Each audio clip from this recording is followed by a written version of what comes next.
আসসালামু আলাইকুম। কেমন আছো বন্ধুরা? আশা করি ভালো আছো। তা আমিও তোমাদের দোয়ায় ভালো আছি।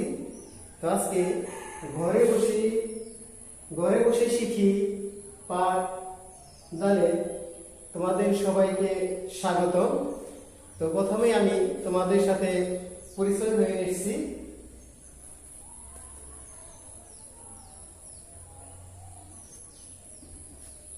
আমি আলামউদ্দিন, সহকারী শিক্ষক, খরগোশ দক্ষিণ পাড়া ফৌজিয়া মলিক সরকারি প্রাথমিক বিদ্যালয়। তো আজকে আমরা নতুন পাঠ নিয়ে তোমাদের সামনে হাজির হয়েছি। তো আজকে পাঠ দিব পঞ্চম শ্রেণী অধ্যায় ৬ জলবায়ু দুর্যোগ, পাঠ্যাংশ জলবায়ুর পরিবর্তন।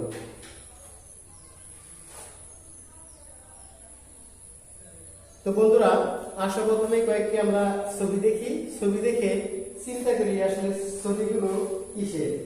বন্ধুরা, নিশ্চয়ই তোমরা দেখতে পাচ্ছ যে এখানে অনেকগুলো ছবি আছে। এই ছবিগুলো আসলে কিসের?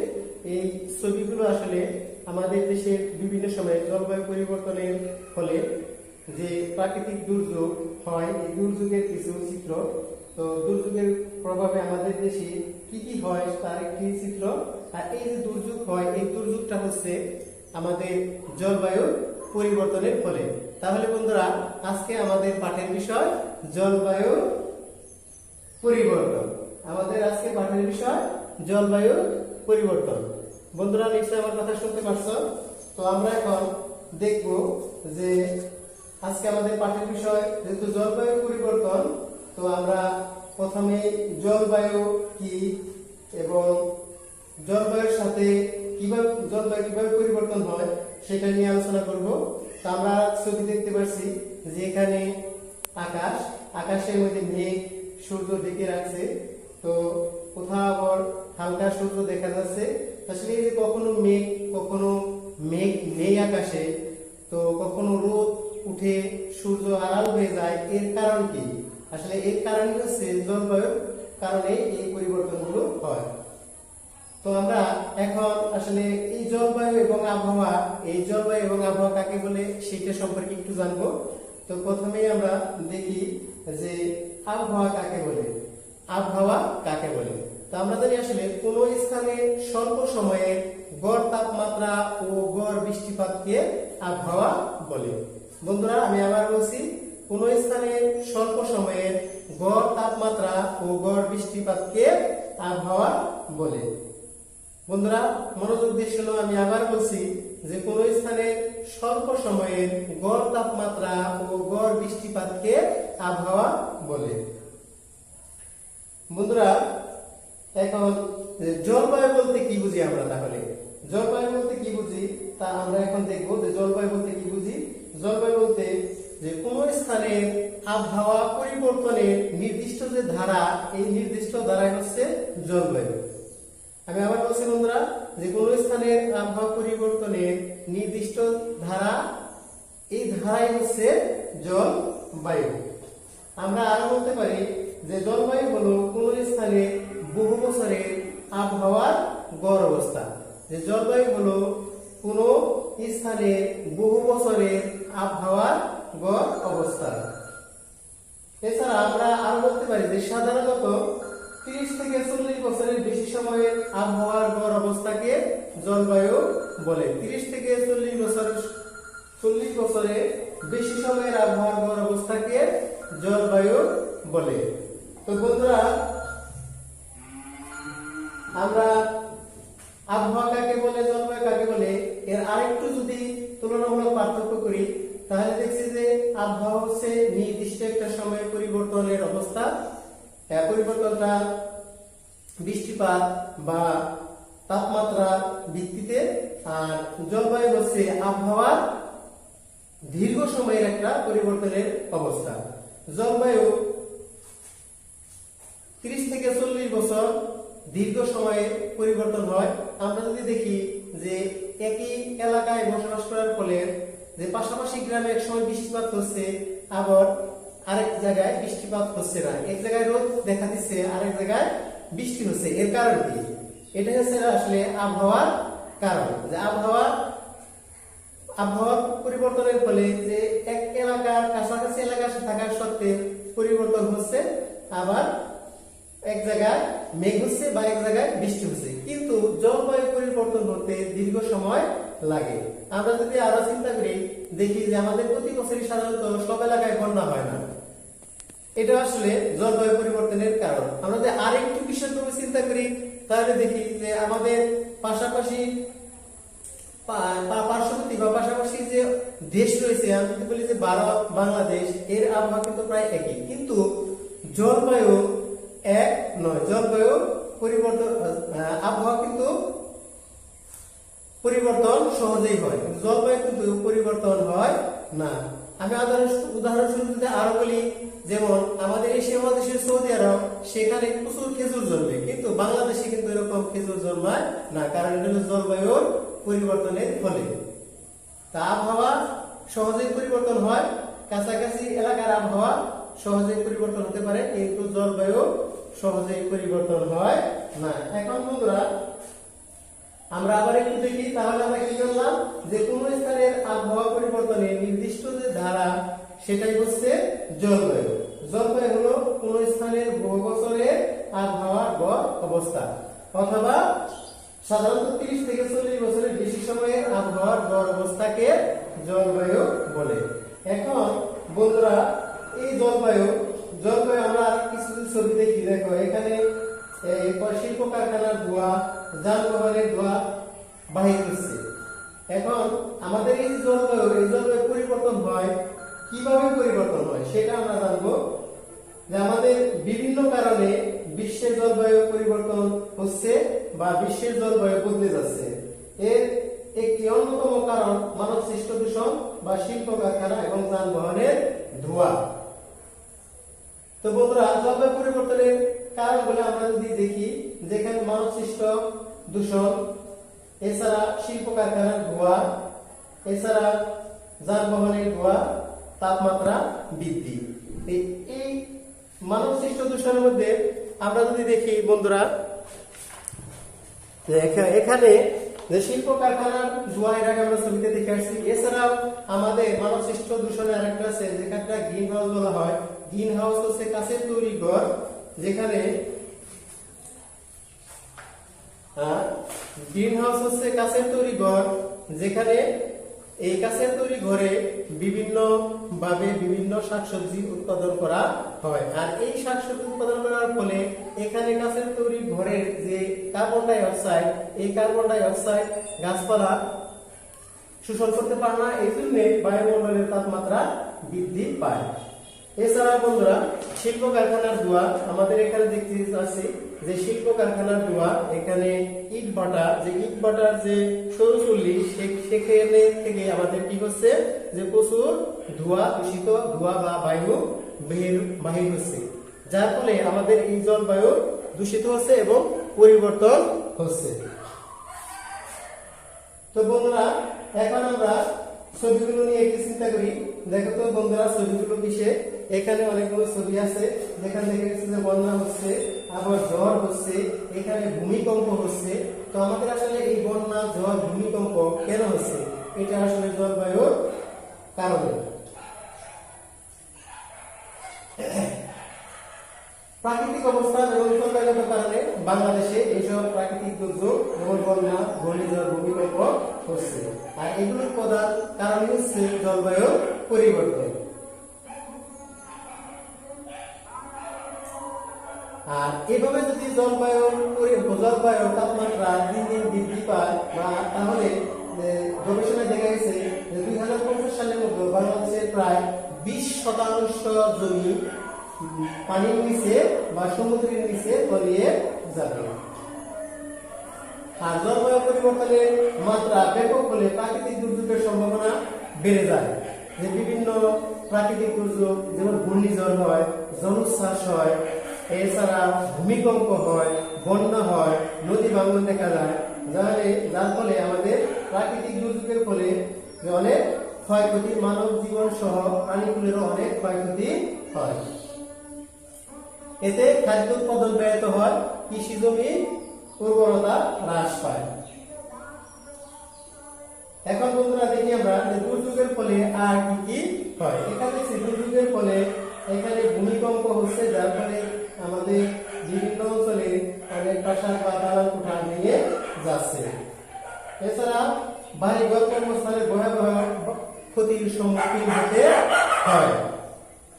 আবার এই জলবায়ু পরিবর্তনের ফলে গড় তাপমাত্রা বৃদ্ধি পাচ্ছে, অতিবৃষ্টি বা অনাবৃষ্টি হচ্ছে, ঘূর্ণিঝড়ের প্রকোপ বেড়ে যাচ্ছে, বারবার আমাদের দেশে ভয়াবহ বন্যা দেখা দিচ্ছে, মাটির লবণাক্ত বেড়ে কৃষি জমির উর্বরতা হ্রাস পাচ্ছে বা কৃষি জমির ক্ষতি হচ্ছে, গাছপালা ও বিভিন্ন প্রাণী ধ্বংস হয়ে যাচ্ছে, ভূগর্ভস্থ পানির স্তর নিচে নেমে যাচ্ছে। দেখো বন্ধুরা যে এই জলবায়ু পরিবর্তনের ফলে আমাদের সমুদ্র পৃষ্ঠের উচ্চতা বৃদ্ধি পাচ্ছে। এখানে সমুদ্র পৃষ্ঠের উচ্চতা বৃদ্ধি পাচ্ছে, যার ফলে প্রাণী আমাদের হচ্ছে যে আমরা দেখছি যে অনাবৃষ্টি বা খরা দেখা দিচ্ছে, প্রাণীকুলে অনেক সমস্যা হচ্ছে। এছাড়া এই তাপমাত্রা বৃদ্ধি বলে কি হচ্ছে, আরো জীবন বৈচিত্র্য ধ্বংস হচ্ছে। যে জলবায়ু পরিবর্তনের ফলে আমাদের বায়ুমণ্ডলের যে তাপমাত্রা, এই তাপমাত্রা বৃদ্ধি পাচ্ছে, যাহলে যে বরফ বলে পানিতে পরিণত হচ্ছে, যার ফলে যে প্রাণীগুলো বরফের উপরে বসবাস করতো সেগুলোর জীবন অনেক হুমকির সম্মুখীন হচ্ছে। তো বন্ধুরা আমরা দেখলাম যে জলবায়ুর প্রভাবে আমাদের বৈশ্বিক উষ্ণায়ন বৃদ্ধি পাচ্ছে। তো আমাদের জলবায়ু পরিবর্তনের ফলে মানব জীবন সহ প্রাণীকুল অনেক ক্ষতি সাধিত হচ্ছে। তো আমরা এই জলবায়ু মোকাবেলা বা জলবায়ু পরিবর্তনে কি কি ঘটছে সেগুলো ছবি এবং আমাদের ডিজিটাল কন্টেন্ট এখানে দেখা গেছে যে জলবায়ু পরিবর্তনের ফলে অনাবৃষ্টি হচ্ছে, ঘূর্ণিঝড়, জলোচ্ছ্বাস হচ্ছে, এছাড়া গড় তাপমাত্রা বৃদ্ধি পাচ্ছে, অতিবৃষ্টি অনাবৃষ্টি হচ্ছে। বাংলাদেশের জলবায়ু প্রভাব ব্যাপকভাবে দেখা দিচ্ছে। যে জলবায়ুর প্রভাবে বন্ধুরা দেখো আমি আবার বলছি যে জলবায়ুর প্রভাবে যে ঘূর্ণিঝড়ের প্রকোপ বেড়ে যাচ্ছে। আমাদের প্রতি বছরই কালবৈশাখী সহ বিভিন্ন গ্রীষ্ম ঋতুতে কি হচ্ছে, ঘূর্ণিঝড় সহ ঝড় প্রকোপ ভাবে বেড়ে যাচ্ছে। এছাড়া যে প্রতি বছরই এই জলবায়ু পরিবর্তনের ফলে বর্ষা মৌসুমে ভয়াবহ বন্যা দেখা দিচ্ছে। বন্ধুরা দেখো বাংলাদেশের জলবায়ু পরিবর্তনের প্রভাবে আর কি ঘটছে। এখানে সমুদ্র পৃষ্ঠের পানি বা বরফ গলে পানির উচ্চতা বৃদ্ধি পাচ্ছে, মাটির লবণাক্ত বেড়ে কৃষি জমি ক্ষতি হচ্ছে, ফলে কৃষি উৎপাদন ব্যাহত হচ্ছে। বন্ধুরা বাংলাদেশের জলবায়ু পরিবর্তনের প্রভাবে কি ঘটছে যারা দেখি যে এখানে অনাবৃষ্টির ফলে গাছপালা মরে যাচ্ছে বা মরুভূমিতে পরিণত হচ্ছে। এছাড়া সমুদ্র পৃষ্ঠের পানি দিন দিন বৃদ্ধি পাচ্ছে, গাছপালা বিভিন্ন প্রাণী ধ্বংস হয়ে যাচ্ছে, ভূগর্ভস্থ পানি যেটা উপরিস্তরে থাকে সেটা জলবায়ু পরিবর্তনের ফলে এই ভূগর্ভস্থ পানি নিচে নেমে যাচ্ছে, যার ফলে আমাদের সেচ সহ কৃষি জমি চাষাবাদ করা অনেক সমস্যা হচ্ছে। তো বন্ধুরা আমরা জলবায়ু পরিবর্তনের কারণ, জলবায়ু কি, আবহাওয়া কি, এগুলো সম্পর্কে জানলাম। এখন বন্ধুরা তোমরা তোমাদের বইয়ে পাঠ্যপুস্তকে 48 নং পৃষ্ঠা সবাই বাইর করো, সবাই তোমাদের পাঠ্য বইয়ের 48 পৃষ্ঠা বের করো, বের করে একবার সবাই নীরবে একটু পড়ো। বন্ধুরা আমি আবার বলছি, সবাই ঝটপট বই বের করে বইয়ের 48 নং পৃষ্ঠা বের করো এবং নীরবে একবার একটু পড়ো।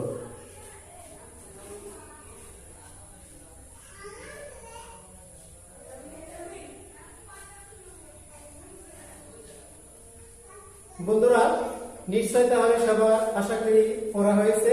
তো তাহলে আজকে আমরা দেখলাম যে আজকে আমরা কি শিখলাম, যে জলবায়ু ও দুর্যোগ, এই জলবায়ু দুর্যোগ জলবায়ুর পরিবর্তন, যে জলবায়ু কি, আবহাওয়া কি, জলবায়ু কাকে বলে বা আবহাওয়া কাকে বলে, এগুলো শিখলাম।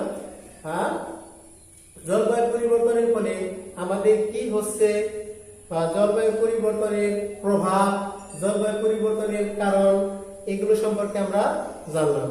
তো আমরা যদি বন্ধুরা আবার পাঠটি একটু সারসংক্ষেপ বা পুনরালোচনা করি, তাহলে দেখি যে জলবায়ু কাকে বলে, জলবায়ু বলতে কাকে বলে বা আবহাওয়া বলতে কাকে বলে। তাহলে আবহাওয়া যদি বলি যে কোন স্থানের স্বল্প সময়ের গড় তাপমাত্রা ও গড় বৃষ্টিপাতকে আবহাওয়া বলে। আর কোন স্থানের আবহাওয়া পরিবর্তনের নির্দিষ্ট দ্বারাই হচ্ছে জলবায়ু। জলবায়ু দীর্ঘ সময়ের পরিবর্তন হয়। যেমন 20 থেকে 30 বছরের আবহাওয়ার পরিবর্তনের যে গড় অবস্থা সেটাই আসলে জলবায়ু। এই জলবায়ু কিভাবে পরিবর্তন হচ্ছে আমরা দেখলাম যে জলবায়ু মানব সৃষ্ট দূষণের জলবায়ু পরিবর্তন হচ্ছে। এখানে আমরা যানবাহনে দূষিত ধোঁয়া, তারপরে আমরা অবাধে গাছপালা কেটে ফেলছি, গ্রিন হাউস ইফেক্ট, কলকারখানার ধোঁয়া, এইসবের ফলে আমাদের কি হচ্ছে যে জলবায়ু বা আবহাওয়ার পরিবর্তন হচ্ছে। আর এই আবহাওয়া বা জলবায়ু পরিবর্তনের ফলে আমাদের কি হচ্ছে যে প্রভাব যদি বলি, তাহলে আমাদের এই পৃথিবী বা আমাদের এই গড় তাপমাত্রা বৃদ্ধি পাচ্ছে, অতিবৃষ্টি হচ্ছে, অনাবৃষ্টি হচ্ছে, ঘূর্ণিঝড়ের প্রকোপ বেড়ে যাচ্ছে, ভূমিকম্প হচ্ছে, বারবার বন্যা হচ্ছে, মাটির লবণাক্ত বেড়ে কৃষি জমির ক্ষতি হচ্ছে, গাছপালা বিভিন্ন পানি ধ্বংস হচ্ছে, পানি ভূগর্ভস্থ পানির স্তর নিচে নেমে যাচ্ছে, যার ফলে আমাদের জীবন পরিচালনা বা জীবন যাপন করা খুবই সমস্যা হচ্ছে। তো আমরা খুবই ক্ষতির মুখে পড়তেছি। তো আমাদের এই জলবায়ু সম্পর্কে বা জলবায়ু কিভাবে পরিবর্তন হয়, যে জলবায়ু পরিবর্তনের ধারা বা আবহাওয়া পরিবর্তনের ধারা সম্পর্কে আজকে সবাই আশা করি একটু হলেও শিখেছি। তো সবাই ঘরে বসে শিখি, এই পাঠ দেখবে। এখন বন্ধুরা আমি তোমাদের একটু কিছু বাড়ির কাজ দিব। বাড়ির কাজগুলো তোমরা ঝটপট সবাই খাতা বের করো এবং খাতা বের করে আমার এই প্রশ্নগুলো লিখে নিবে। বন্ধুরা সবাই খাতা বের করছো? বন্ধুরা সবাই খাতা বের করে থাকলে তো বাড়ির কাজগুলো লিখে নাও। দেখো যে আবহাওয়া কাকে বলে। বন্ধুরা আমি আবার বলছি যে আবহাওয়া কাকে বলে, আবহাওয়া কাকে বলে। বন্ধুরা এখানে দেখা যাচ্ছে আমি বাড়ির কাজ দিচ্ছি যে আবহাওয়া কাকে বলে বা আবহাওয়া বলতে কি বুঝো। 2 নম্বর পর লিখে নাও বন্ধুরা যে জলবায়ু বলতে কি বুঝো। জলবায়ু পরিবর্তনের ফলে সৃষ্ট দুর্যোগগুলো কি কি? জলবায়ু পরিবর্তনের ফলে সৃষ্ট দুর্যোগগুলো কি কি? জলবায়ু পরিবর্তনের প্রভাবে বাংলাদেশের কি কি ক্ষতি হচ্ছে বা বাংলাদেশে কি কি ঘটে? জলবায়ু পরিবর্তনের ফলে বাংলাদেশে কি কি ঘটে? বন্ধুরা আবার একটু মিলিয়ে নাও। তো আমি তোমাদের বাড়ির কাজ দিচ্ছি যে আবহাওয়া বলতে কি বুঝো। 1 নম্বর প্রশ্ন। 2 নম্বর প্রশ্ন জলবায়ু বলতে কি বুঝো। 3 নম্বর জলবায়ু পরিবর্তনের ফলে সৃষ্ট দুর্যোগগুলো কি কি? জলবায়ু পরিবর্তনের প্রভাবে বাংলাদেশে কি কি ঘটছে। বন্ধুরা আশা করি আজকের পাঠ তোমাদের ভালো লেগেছে। তো তোমরা ঘরে বসে শিখি পাঠ দেখবে এবং নিয়মিত বাড়িতে অনুশীলন করবে, নিয়মিত চর্চা করবে, ঘরে থাকবে, নিরাপদে থাকবে। আর সবাই মা বাবার কথা শুনবে, সবাই ঘরে বসে শিখে অনুষ্ঠান দেখে এই পাঠগুলো আমাদের নোট খাতায় লিখে রাখবে এবং সবার সুস্বাস্থ্য মঙ্গল কামনা করে আজকের পাঠ এখানেই শেষ করছি। বন্ধুরা সবাইকে ধন্যবাদ।